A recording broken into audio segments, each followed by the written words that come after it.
Hi, I'm Dan Sweet with Vertical Aviation International, and welcome to our weekly or now monthly webinar series. Today's topic is artificial intelligence and security for autonomy in aerospace. This is a topic that has been getting more and more attention lately. We actually did a webinar a couple of months ago on how artificial intelligence will be able to assist pilots in the cockpit. But just like everything else nowadays, where there is a very bright and positive outlook to artificial intelligence and use of it in our industry, sometimes there can be darker sides to it. Whether it's using AI to detect security, provide security for aerospace, or the use of AI to attack aerospace, chances are somebody's going to be giving things a try. And so we thought it would be an interesting topic today to bring to your attention.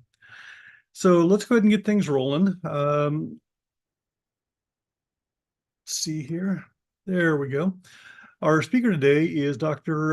Kyriakos Vamvoudakis. I'm sure I just butchered that. He is an endowed professor of aerospace engineering at the Daniel Guggenheim School of Aerospace Engineering at the Georgia Institute of Technology, more commonly known as Georgia Tech. He received his bachelor's degree in electronics and computer engineering in Greece and his master's and PhD at the University of Texas in Arlington. During the period of 2012 to 2016, he was a project research scientist at the Center for Control, Dynamical Systems, and Computation at the University of California, Santa Barbara. And he was an assistant professor at the Kevin T. Crofton Department of Aerospace and Ocean Engineering at Virginia Tech in 2018, until 2018, excuse me. Vamvoudakis is a highly accomplished in robotics and artificial intelligence research. In addition to his work here at Georgia Tech, he currently serves on NASA's Secure and Safe Assured Autonomy Project team.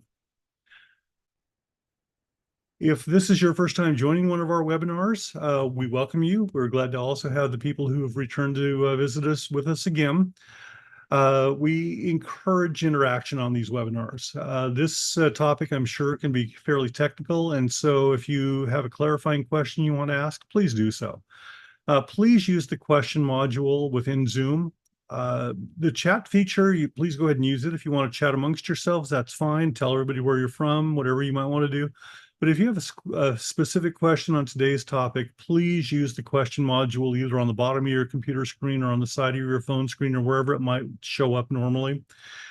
We will do our best to get through all the questions at the end of the webinar. We'll hold those until the end and then run through those. We'll see how we get to do on time.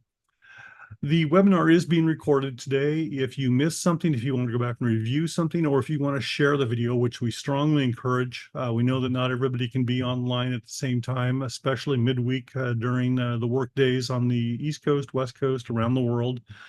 We'll make that link available as soon as we possibly can.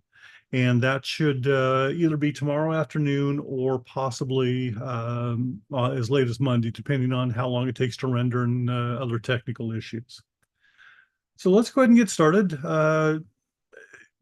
Vamvoudakis, welcome to our webinar. Thank you for taking the time out of your schedule to do this. Thank you very much, Dan. It's a pleasure being here. Thank you for the invitation, and thank you to everybody for being here. Well, I think most people are most familiar with artificial intelligence right now through programs like ChatGPT. And we know that it was originally designed, I believe, ChatGPT to help coders with some of their computer technology.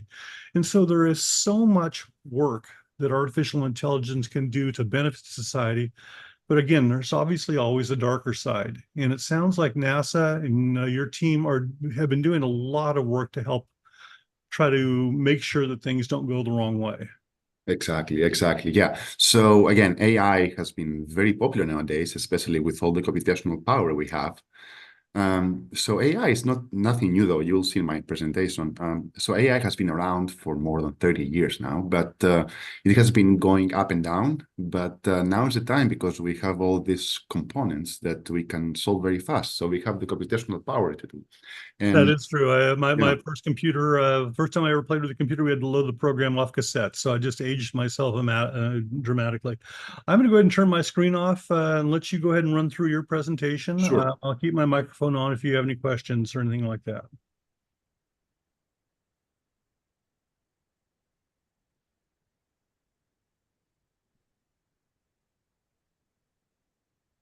I think you can see my screen, right? Your screen looks good. Yes, go ahead. Perfect, perfect. Again, so thank you very much. So I will try to be non-technical. So that's probably one of the few times I give non-technical talks, but I'll try my best. And again, I consider this as a discussion. So anytime you have something, I will be happy to answer any questions you guys have. So as Dan said, I'm a professor at the Daniel Guggenheim School of Aerospace Engineering. I've been here for 5 years, and I work on control theory, autonomy, and anything that has to do with security as well for autonomy. So So in this audience, I would like also to describe what is autonomy. Okay, so autonomy, actually it's a Greek word. So it's the capacity to make an informed and uncoerced decision.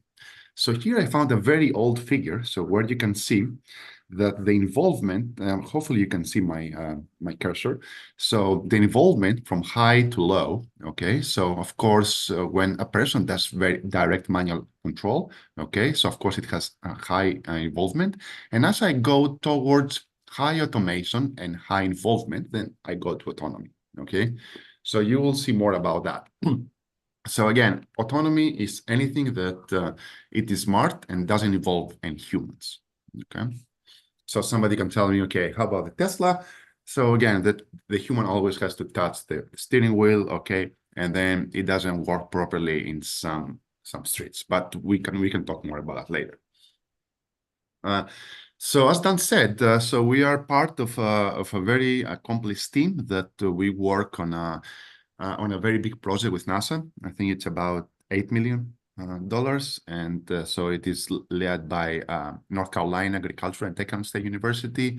Georgia is part of the consortium, so Purdue, Sky, General Atomic, Northrop Grumman, Aurora, so on and so forth. So we go from perception all the way to verification, and we want to make sure that when we deploy this urban air mobility on the skies, everything is safe and secure. Okay, so let's actually start describing more what is autonomy, or what is autonomy in an engineering lens, okay? So what we want to do is we want to make autonomous the whole ecosystem, okay? So even if we have multiple components in the system, for example, let's say we have multiple planes flying together autonomously and so on and so forth. So we want to make sure that everything talks to each other in a smart way, and based on that, they make smart decisions, okay? So again, NASA defines autonomy as the ability of a system to achieve goals while operating independently of any external control. And I mean, external control can either be a human or even a computer sending commands offline. Okay, so autonomy requires self-directedness and self-sufficiency. Okay, so what we want to do is we want to achieve goals, and we want to operate in long-term missions without intervention by the human. Okay, so I want also to differentiate what is not autonomy.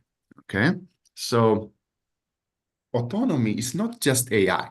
Okay, of course, AI is a very useful component of autonomy, but it's not just AI.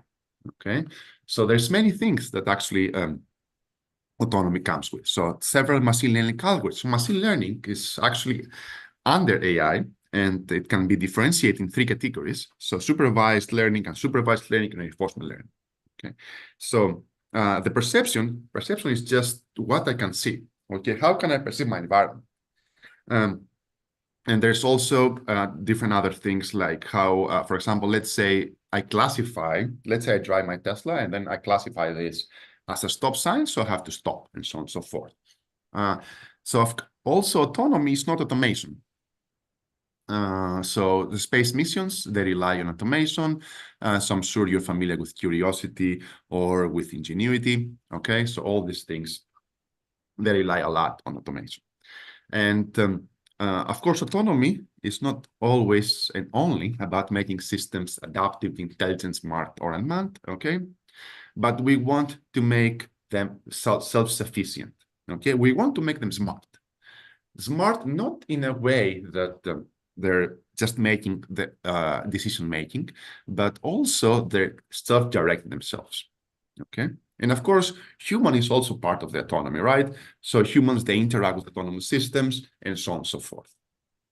And one actually a very simple scenario that you can think is about air traffic control, right? So humans, they can interact with decision makers that they can happen from AI to how to reroute aircraft and so on and so forth. Okay, so why we want and everything actually is going towards the direction of autonomy. Why? Because decision making can exceed communication limitations, and then we have to be smart on what to transmit and when. Okay, and also when time critical decisions must be made, we need to be very smart on what we do. Of course, when you have decisions that they're shared between multiple components, like multiple drones flying together, multiple aircraft flying together, and so on and so forth. So they have to exchange information, and then together they have to reduce the complexity and they have to improve their robustness. So of course, when we don't have centralized decision making, and we have distributed decision making, so this actually can make our system smarter and can make them reduce complications and costs of the system. Of course, when we have autonomy, so we don't require or we reduce variability in training and proficiency. Okay, so again, autonomy in aerospace goes from the Earth towards Moon, Mars, and so on and so forth. Okay, so for example, Earth launch and landing systems, Earth atmospheric systems, ground systems, robotic Earth orbiting systems, human Earth orbiting systems, robotic space systems, and human space systems. All these things, they require as much autonomy as possible. Okay, so let's see how slowly we can get into what part of AI makes our system autonomous. Okay, so what we want to do is, instead of just using AI, for example, I think Dan said about ChatGPT, right? So ChatGPT is just a large language model where it is trained, and then it will give you some answers, right? So what we want to do here is we want to have, and all of them are open loop, right? So in other words, what I mean by open loop is I don't get feedback from the environment of how good I'm doing, right? So for example, I'm sure if you try ChatGPT or Open Pilot, whatever they call it from Microsoft, you will see that it will give you sometimes bad things. I mean, bad things, very sloppy, but you can always improve them. Okay. And by asking it, okay, you need to improve it there, you need to improve it there, you need to improve it there, so on and so forth. But we want to have this improvement in a loop that doesn't require this human intervention. Okay, so there is something very popular in control theory, which is my main focus area, where it's called feedback loops. Okay, so you can think that I have an aircraft or I have a drone. Okay, so I measure things with my environment, from my sensors, and based on what measurements I get from my sensors, I can command my actuators of the system. Okay, so this is where feedback comes into the game. Okay, so what we want to do and why actually AI is very important in aerospace, and I think I don't know a single faculty in my department that doesn't work in AI for aerospace, is because they can process extremely large data sets. They can find correlations and trends that humans, they cannot find. They can actually replicate some functions without necessitating humans. They can understand data, speech, and text, and they can offer a high level of automation and consistency. Okay, so, and there's many quotes by several people from Cyberattack, for example, here from John Howland. He said that I fully believe you can have a static set of code modeled from elements from machine learning operating an aircraft at a level of safety that meets or will likely exceed human performances in similar circumstances. Okay, so the high impact areas within AI are smart maintenance, better fuel efficiency, training, and innovative product designs. Okay, and of course, if we do innovative product designs, we can also improve our customer service. Okay, so now what you see on the left, you see two axes, right? So one axis is the AI, the other axis is the autonomy. So here on the left, you can see the manned aircrafts, while on the right, you see several unmanned aircrafts, right? So, and then here, you see two angles, right? So I try to be very vague here. So you see two angles. You see alpha and beta, okay? So I'm sure that you all can understand that from my bad figures, that A is bigger than beta because the humans, they are better at flying these aircrafts and they know what to do and what not to do, okay? So still, we have lots of work to do in the unmanned scenarios, okay? And I think in probably like 20 years, everything will happen in an unmanned way. So I don't think there will be any manned aircrafts anymore. Okay, so again, what we want to see here is, so you have a pilot, okay, let's say in this aircraft, okay? And the pilot makes the decisions, right? Instead, on the full autonomous aircrafts, so we don't have a pilot, but we have software, right? So the software, which actually has to operate like a pilot, has to make these on-aircraft decisions for flight critical times, okay? So nowadays, again, we have the pilot can make decisions in real time. Bridging this thing now between the pilot and the software is very important, okay? So again, the pilot is of course better trained, can make better decisions, okay? And while the software sometimes can make mistakes, okay? So we need a lot of improvement there. Okay, so we discussed a lot about autonomy, okay? We discussed about AI.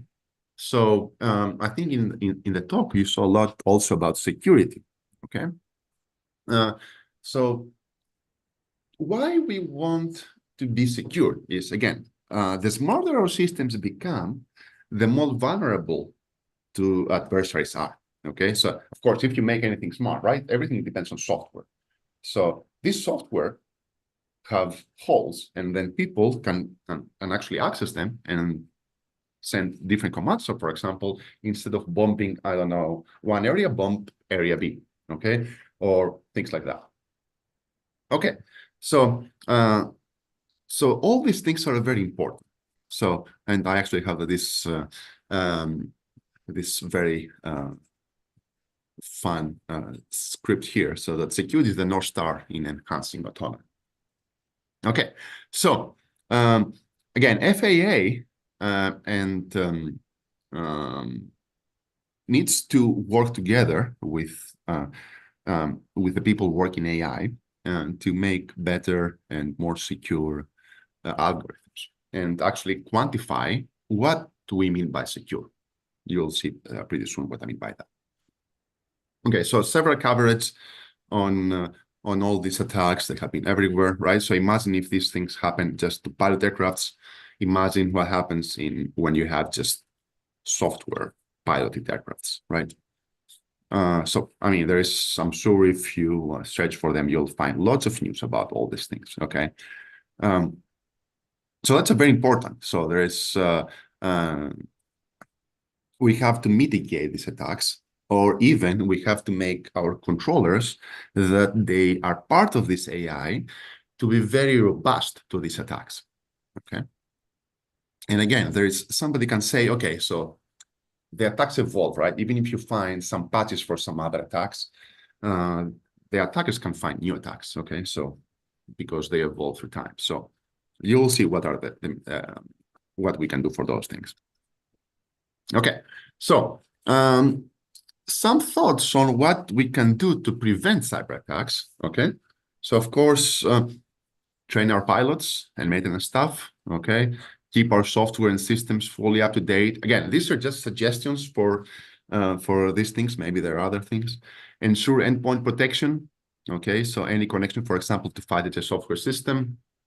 Use firewall, backup flight data, control who has access to your flight systems, and of course, provide wireless communication security. Okay, so of course, as I said, nothing is perfect, right? There might be doors for adversaries to attack and make our autonomous system, or even as you saw in the news, our fighter, our pilot aircraft systems like F-35 to be vulnerable to attacks, right? Okay, so it is twofold. Okay, so the environment in which the AI model is built and the data set used to train the AI model. Okay, so these are the source of safety risks.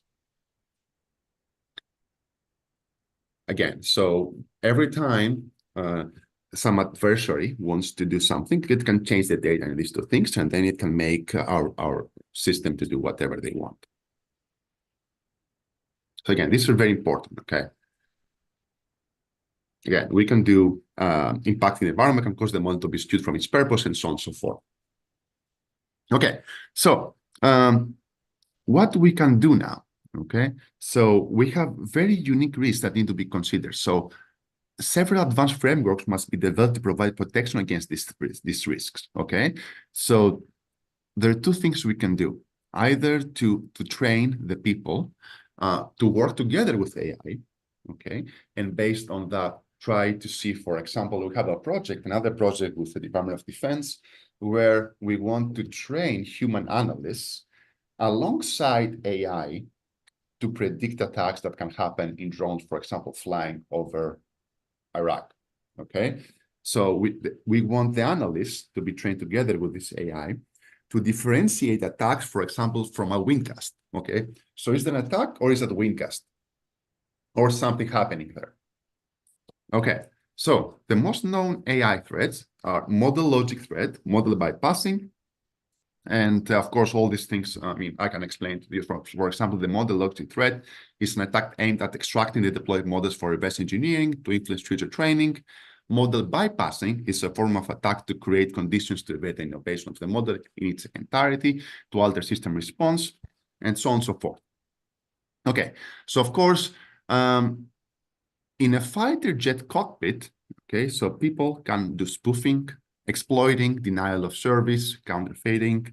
They can change the communication systems, the navigation and flight instrument systems, the flight control systems, which is actually something that we heavily work on, the traffic and terrain safety warning systems, and so on and so forth, okay? So these are the doors for an adversary to actually change what they do during flight. Okay. So again, there's several studies on vulnerabilities and attacks specific to AI. Of course, they're everywhere. And if you want to have any of those, just let me know. Send an email. I will send you any of those. Okay.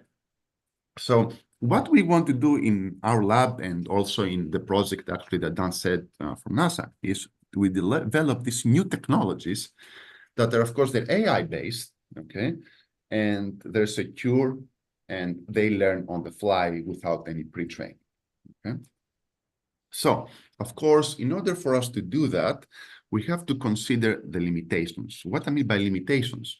So whenever you are communicating, you have bandwidth, energy, and privacy communications, right? So the more you transmit information, the more vulnerable you are to any type of attacks, right? So the least you transfer anything. So I mean, the least vulnerable you will be. Okay, so our lab works towards bringing together these three things: autonomy, security, and coherent data integration. Okay, and we have shown that to aircrafts, ground vehicles, underwater vehicles, and other structures. Okay, so all these things that you saw here, they can actually come together on something that we will call as a cyber-physical system. Okay, so you can consider that an aircraft is a cyber-physical system, okay, because it has a bunch of sensors, actuators, it has processing units, and so on and so forth. So we can call it as a cyber-physical system. Okay, so let's see what we can do now. Again, this is what I just said, okay? So a cyber-physical system is something that gets cyber parts, which, for example, you can think about any embedded computers, okay, into the physical world via sensor and actuators, okay? So again, I want you to see that everything that we will do here is because we are in safety critical applications like aircraft and so on and so forth. We have to be guaranteed to be stable, and we will use everything in a feedback loop, okay? So I'm sure you have seen the problems of robustness and stability of training with AI, because all of them, they're open loop so that they get sensing from the environment. And they work only on cases that they have been trained with. So what we do here is we don't pre-train, but it's a more of a plug and play framework that eventually make all the systems optimal, robust, and stable. Okay, so again, you can think that here is your sensing and actuators, right? So you can think that these are your perception, okay? So this is where I am, and then you communicate through a network.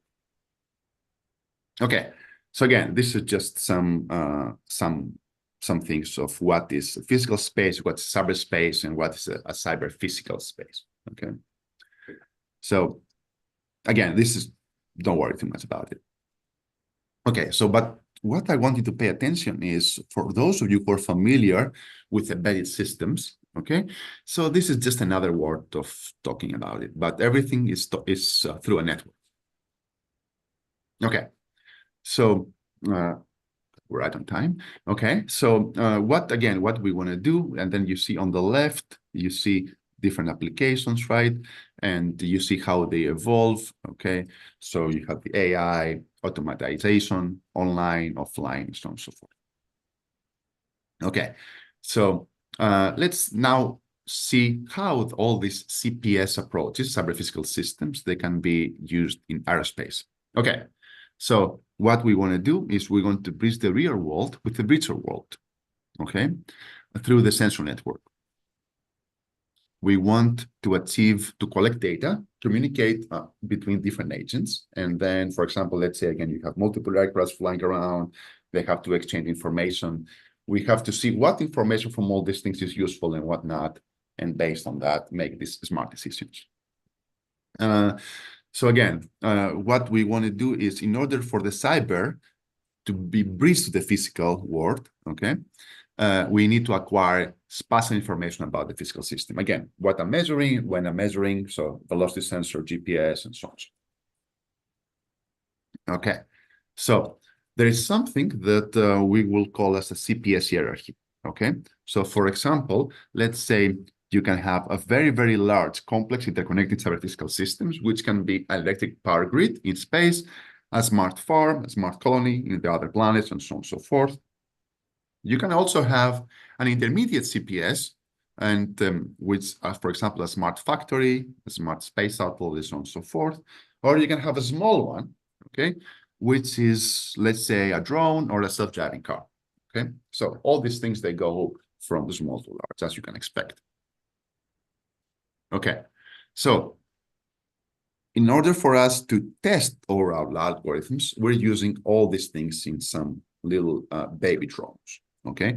So of course, I always say to my students, because this thing has very limited computational and communication capabilities, if you can make the algorithms work in these baby drones, then of course, if you make it to a bigger, that you have better and faster computers, everything will be easier, right? So everything that works in these baby drones, then it will also work in the larger one, of course. Okay, so again, you can imagine that instead of having these baby drones, you have actually, for example, large flying cars, okay, urban mobility, and they fly around buildings, okay, and they all navigate around, okay, they have humans, they have different things with them, and they want to navigate around the buildings, and they don't want to crash to each other as well. They don't want to crash to the buildings, right?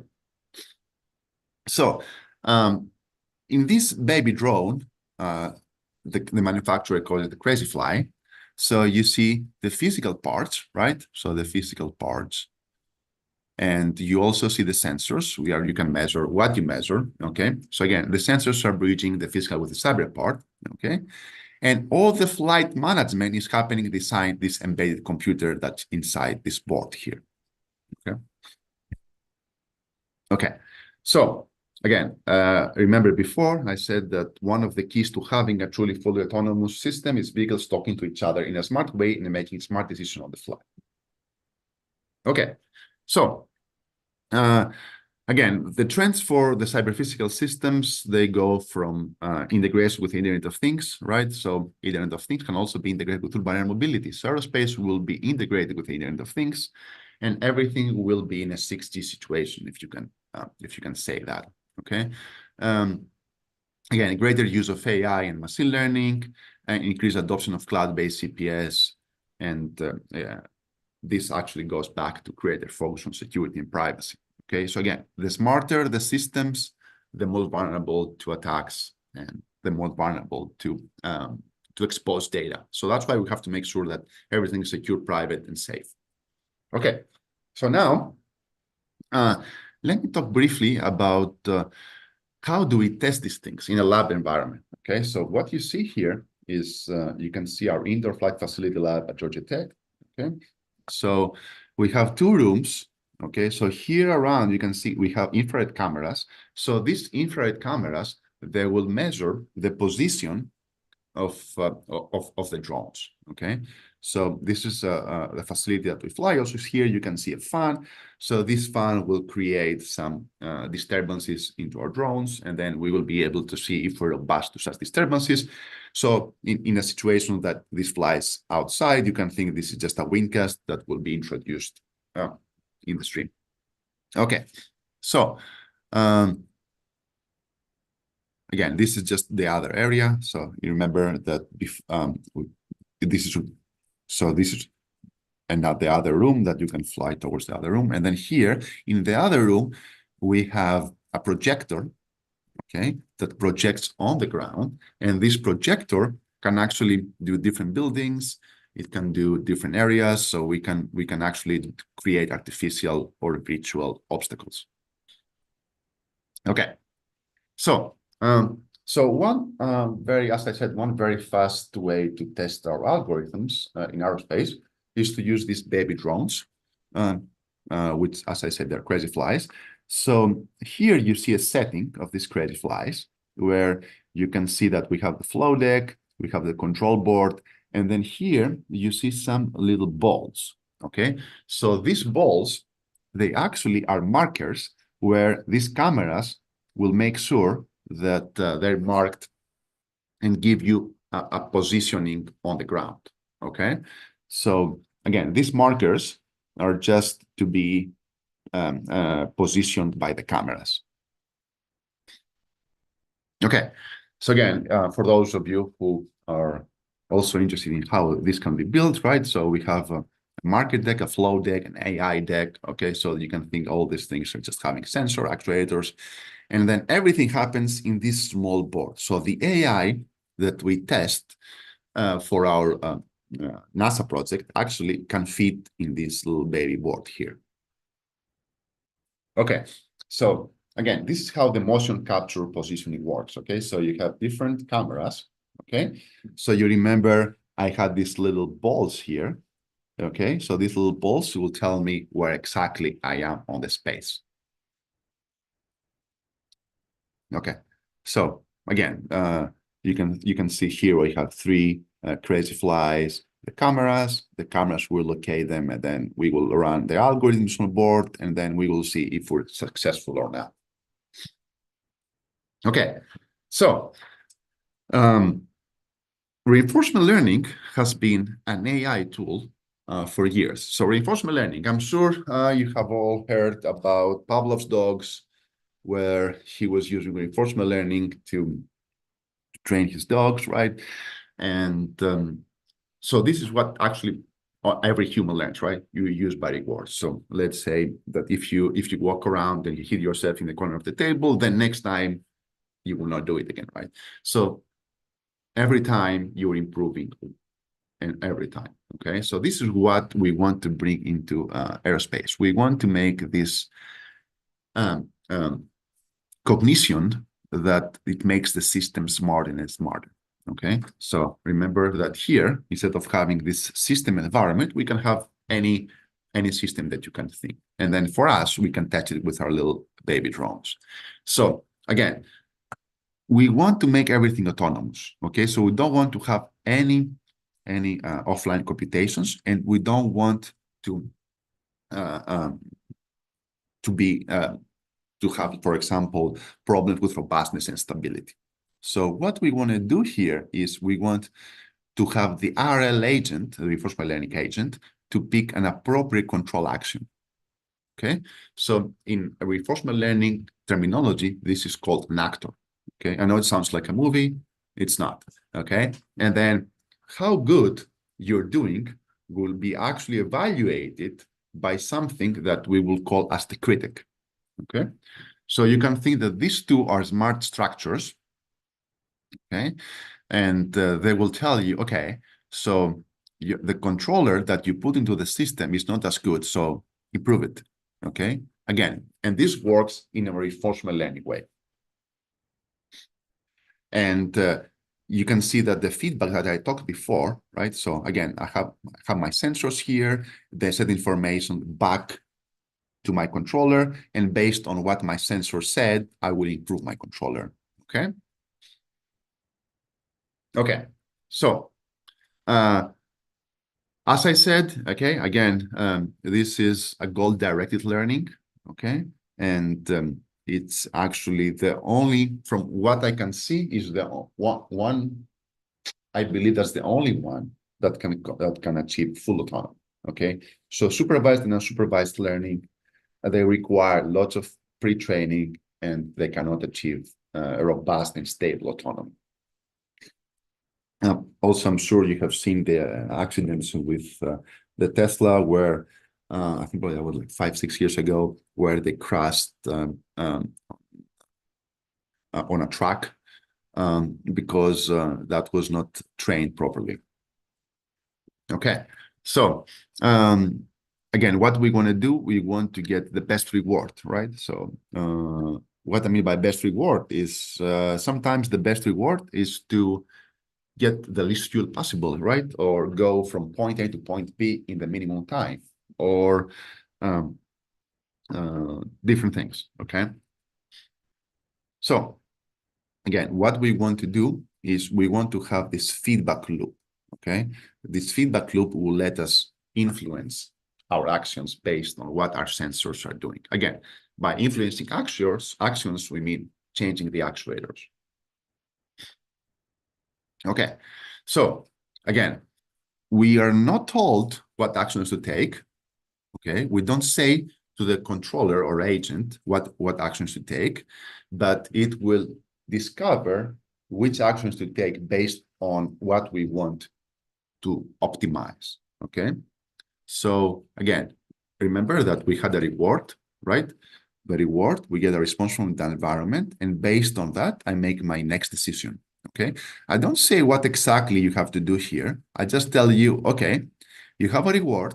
Okay, you pass it through something that we'll call a critic, and based on that, I change my control. Okay.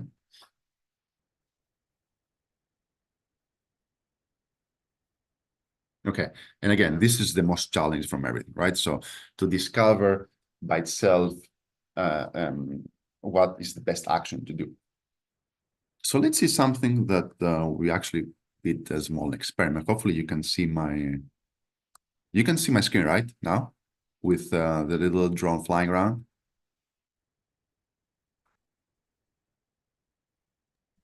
I see your screen. I do not see anything moving around inside your screen. Okay, okay. So let's see why. So you see a video or you see just the PowerPoint? I see the what looks like a silhouette of a video camera in my mind. Okay, Gray okay, shape against a blue field. I don't see anything inside of it. okay, okay, okay. Okay, let's see how can I do that properly. Let me see.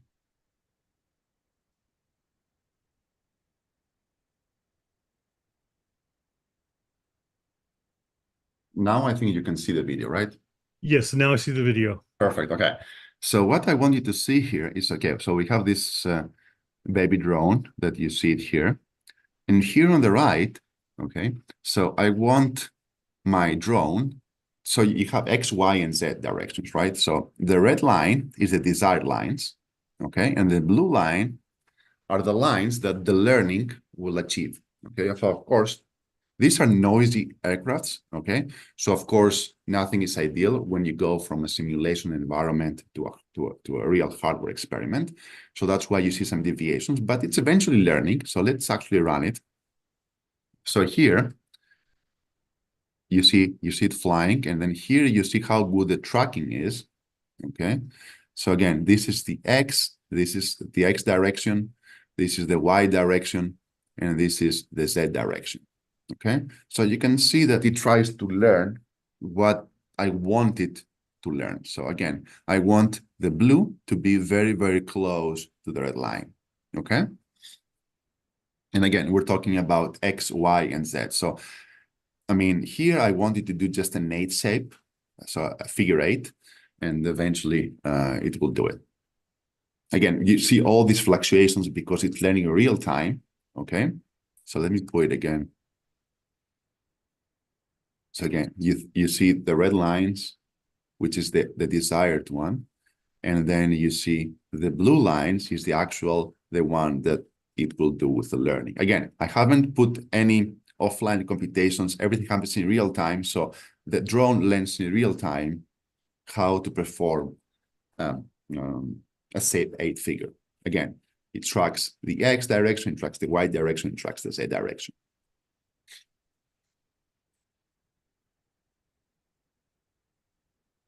So let me go back to my presentation.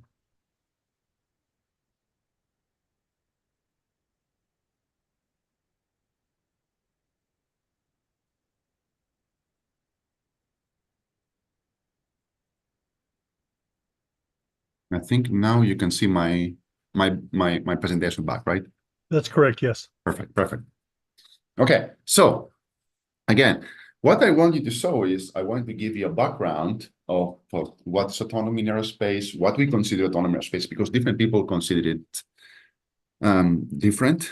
Okay, so I wanted to emphasize how important security is in aerospace, and I want to show you also how we can manipulate even these little small drones to do what we want with reinforcement learning. Okay, so again, to conclude, so I want to emphasize that UAVs can potentially completely replace existing remote sensing systems. Okay, and this AI hype will actually change how we do things. Okay, so imagine if I can do all these things with the little small drone. Imagine if I had, for example, an NVIDIA card on a big drone, on a bigger drone, what I could do. Okay, and of course we will resolve lots of things that right now they're not solved during autonomous flights. For example, obstacle avoidance, okay, how to do long-term missions, and how to make smart decisions in a formation, and so on and so forth. So what I think also is that if we consider the interaction of the physical and cyber parts in a different way, then we can potentially change these UAVs, the swarm of UAVs, and in general aerospace. Okay, so of course, every time in an urban air mobility scenario, you have all these obstacles, these buildings, and so on and so forth. Every time you go around all these buildings, you can exactly ultimately lead to the practicality of the big data Okay, so all these things, they will give you lots of information of how what happens in situations where you have a conflict, obstacles, and so on and so forth. Okay, so again, every day there are more things coming up in the UAV scenarios in aerospace. So as we get more intuition and insight of what is happening, I think there will be a huge breakthroughs in aerospace, and I'm sure you have seen lots of them. And yeah, and then we have lots of things that we're planning to work on in aerospace. So of course, we want to enhance autonomy and how AI is integrated with autonomy. We also want to work on UAV delivery services and how to make it more reliable. I'm sure that you have seen lots of hype about that as well. We want also to be very efficient when we do these UAV operations. And if they're battery operated, I want also to make sure that we have fast charging capabilities, okay? So one other project that we actually we had was on securing fast charging stations from attacks that can happen either or for cars, fast charging stations for cars or for drones. And of course, we want to have advanced maintenance and repair operations and general UAV solutions. And then I think I planned for a 45-minute talk, and I guess I was 50 minutes, but I will be happy to answer any questions. Oh, that was fantastic. Thank you, Kyriakos. We did get several questions in, so I'm going to take them in the order that they came in. Do the risks of vehicle-to-vehicle communications as a new threat vector outweigh the benefits providing situational awareness? And what do S2A2 studies and SIMs say about this question? Okay, so to understand the question, so every drone or every UAV, it has different communication capabilities, and how this can affect security of the whole team. Was it the question? The question again was, do the risks of vehicle-to-vehicle communications as a new threat vector outweigh the benefits providing situational awareness? Okay. Again, the S2A2 project is about doing these flying cars. So maybe they can actually explain the questions more. I don't know what exactly. Okay, the person who asked that question, if he doesn't mind providing a little bit more information in the chat, we will we'll go on to the next one. Sure. Do you see the use of emerging open ATM standards such as ICAO's SWIM as increasing cyber risk in our airspace or reducing it, and why? Oh, I mean, I think it will increase. Every time we have something like that, it will always get attackers smarter, and they will always get find ways to get in. So I think this will potentially get more doors for threats. Okay. The person did respond back on question one, and basically he's saying, have the risks of vehicle-to-vehicle communications been examined? Yes. Oh, okay. I understand. Yes. Actually, the time that you exchange information between different vehicles, you're also vulnerable to several, for example, denial of service attacks and so on and so forth. Because if I want to send information of position and velocity from one drone to another drone, or from one flying car to another flying car, okay? So this can also be jammed by adversaries. So yes, we consider also communication attacks. This is a question of mine. It seems like right now there's, particularly in the Middle East and Europe, there's a great deal of GPS spoofing going on. Is that, how did I phrase it? Is that an example of a threat to a cyber physical system? Is it a product of AI programming, or do we know how that's being accomplished right now? Okay, so that's a very good question. So we have lots of work on GPS GPS spoofing. Actually, before I was at Virginia Tech, and we examined how you can spoof underwater vehicles as well as drones. And spoofing can be actually mitigated if you have multiple GPS receivers on board, okay? And then what you do is you put them on different locations, and then based on that, you take a visiting agreement between all those. So because the attacker has to actually either spoof all of them together, but he mostly doesn't have the capability and the bandwidth to spoof all of them, okay? So all of the attackers, they have limited bandwidth, okay? So because they don't want to be exposed. So the time that he or she spoofs the GPS, then you will be able to see by visiting agreement, you will be able to see from the other GPS that something wrong is happening, okay? So actually the aircrafts, they actually use multiple components right now to get a visiting agreement between all these things in case something goes bad. But I remember at Virginia Tech, I had a colleague who actually spoofed a very large super yacht. So what they did is they have been working on GPS spoofing for a long time, and then they found a very rich person, and then he was like, if you can actually spoof my super yacht, I will let you have 2 weeks free vacations. So, and then they were cruising in the Mediterranean, and then there were news all over that. So if you Google super yacht spoofing, you will find it. So what happened was that they were able to spoof it, and the captain thought he was somewhere else, but they were actually deviating from this area.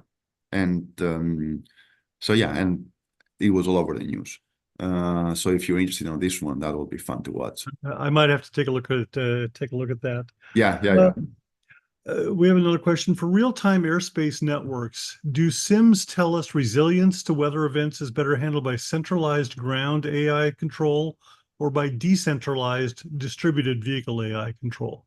Okay, yeah, that's a very good question as well. So again, the more decentralized and distributed you are, the best for you, because the attacker or whatever adversary you will have to change all these things, okay? If you have only one computer, a centralized information, the time that the attacker spoofs, changes, or does something in centralized information, then your whole mission will probably be in jeopardy. So having more distributed information and having visiting agreements between all these things is one key to mitigation of these attacks. We also had a person ask a clarifying question. Can you explain the difference between automation and AI again, please? Yes.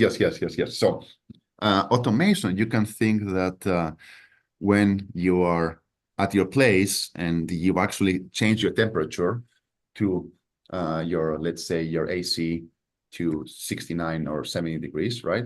So you will eventually reach this temperature, right? So this is somehow like a small automation, okay? But there is nothing smart in this one. So the time that you put something smart into automation, like for example, I'm improving over time, okay? So I'm learning over time. I'm getting better over time, so I will not do this mistake again. So then, and only then, you have a complete autonomous. So I will say that the time that you incorporate cognition in all these things, it's the answer to autonomous systems. Okay, we'll start wrapping up. I got one more quick question just of my own. And maybe this is maybe something for either a personal response or something on behalf of NASA. Where do you think the majority of threats to aerospace are going to come from? Is it going to be a corporate espionage issue, a government issue, or is it going to be the random individuals or groups with an agenda that will pose the biggest threat to aerospace? I will say all of the above. I mean, and the biggest threat will be probably some teams with an agenda. So again, the most attacks that I have seen in several drones and so on and so forth, again, they have been from China and Russia, but I don't know if it was the government or just some people. They're just some teams. They're trying to get information about things. So, but yeah, so it will get worse. So, but yeah, I mean, China and Russia, they're the responsible ones. But again, we cannot link it back to the governments, but we can link it back to different groups that they try to get information of several things. Okay, well, uh, I can't tell you how much I appreciated this today, Dr. Vamvoudakis. This has been a really interesting topic. A lot of it went past me, I will freely admit, but no, I really enjoyed hearing it on the topic. Knowing where our aerospace industry is headed now. Obviously, things have changed significantly in aerospace over the years, and it's going to continue to change, and we have to adapt and overcome to keep flying. So appreciate your time today. Appreciate the work that you and your team are doing, and the work that your students are doing to help for the future as well. Thank you very much, Dan. Thank you, everybody, for being here.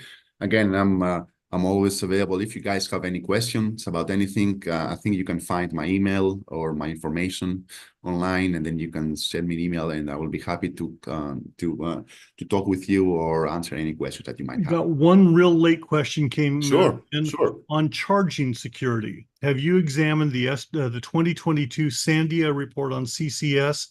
And do you believe ISO 15118-2 would fix it? To be honest, I'm not familiar with that, but I can check. And Okay. I might get that person's email address to you. Sure, Or yeah. I mean, we can, responded. yeah, It sounds like you provided information on how they can contact you. yeah. Okay, well, again, thank you for your time. If you want to Thank stop you very much. sharing, then I will go ahead and start Sure. sharing my screen to wrap things up. And Thank you again, very please much, enjoy Dan. your Thank evening. you. Thank you for your Thank you. time. Thank you.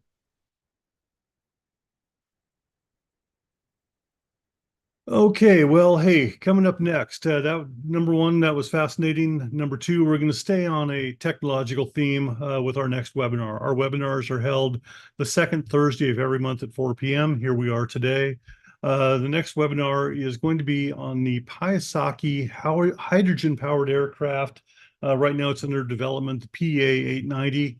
We will have John Piasecki from the company joining us to talk about that development and in the future of hydrogen powered aircraft in general. I know that he's working with Zero Avia on their hydrogen fuel cells. And so there's the potential for a great deal. To me, hydrogen powered aircraft are going to be coming in faster sometime in some cases than maybe battery powered. But I believe they'll also have different applications. And so getting to learn a little bit more about the hydrogen-powered aircraft should give us an insight on where the industry is headed. Look forward to that one as well. And we're looking at topics such as employee retention and engagement for future ones. That would be something managers and workforce development people might be interested in hearing about. And we're also looking at a webinar coming up on for new pilots. Hey, you guys have just gotten your pilot certificate. You've got maybe 100, 200 hours. What's next? How soon before you can launch yourself into some of the bigger aircraft or more specific missions that you're interested in? So those are topics we're looking at. Hit the button here. VAI, we like to share information. We have a couple of publications right now. One is print, Rotor Magazine. We're going to be changing the name of it fairly soon once we come up with the right one.